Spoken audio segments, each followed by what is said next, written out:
Recently আমি একটা news দেখতে পেলাম যে আলিজা নামের একটা মেয়ে ছিল এবং সে একটা লিফটে যাওয়ার জন্য লিফটের উপর এসেছিল এবং তারপর থেকে সে পুরোপুরি গায়েব হয়ে যায়। এটি হলো সেই লিফটের ফুটেজ। এটি জার্মানির সিসিল হোটেলের সিসিটিভি ফুটেজ, যেখানে এটা দেখা যাচ্ছে যে আলিজা লিফটের ভেতরে এসেছে এবং র্যান্ডমলি বাটনস গুলো প্রেস করছে এবং তারপরে সে লিফট থেকে বেরিয়ে যায় এবং পাগলের মতো আজব কিসব করতে থাকে, মনে হয় কারোর সাথে কথা বলছে, বাট ক্যামেরাতে কাউকে দেখা যায় না। বাস এটাই ছিল আলিজার লাস্ট ফুটেজ। এরপর থেকে আর তার কোনো ভিডিও পাওয়া যায়নি, তাকেও দেখতে পাওয়া যায়নি। কিন্তু কিছুদিন পরে সেই হোটেলের গেস্টরা কমপ্লেন করতে শুরু করে যে হোটেলের যে জলটা আসছে সেই জলটাতে আজব একটা দুর্গন্ধ রয়েছে এবং ওর টেস্টটাও ভালো না।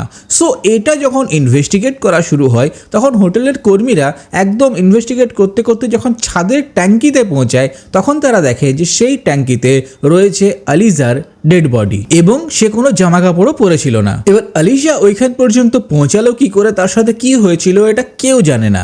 তবে শোনা যায় যে সে কোনো গেম খেলছিল এবং সেই গেম খেলতে খেলতে সে ওই জায়গায় পৌঁছে যায়। গেমটার নাম এলিভেটার্স রিচুয়ালস। হ্যাঁ, যেমন আমরা মোবাইলে গেম খেলি সেরকম নর্মাল মোবাইলের গেম, আর সেই গেমটা নাকি এই ধরনেরই কিছু একটা এন্ডিং হয়, যে খেলে তার সাথে এই ধরনেরই কিছু একটা হয়। সো নেক্সট টাইম থেকে যখনই কোনো গেম খেলবে সাবধানে খেলবে।